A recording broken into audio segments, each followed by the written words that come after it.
बाटे काला ना यूज हो, छपी अखबार में राजा जी नया न्यूज हो।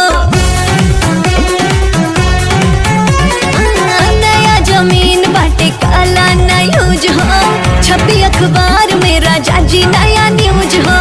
आज बा मुहूर्त तू देख ला कैलेंडर, लेला ना राजा टेंडर, लेला ना राजा टेंडर, जवानी बा सरेंडर।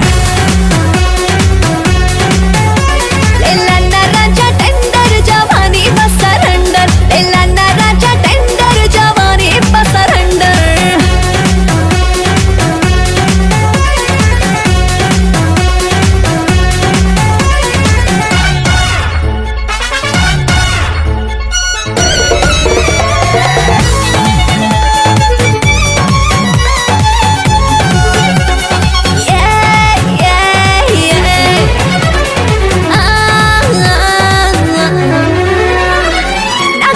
जज ना वकील हो, कल डायरेक्ट हमसे डील हो।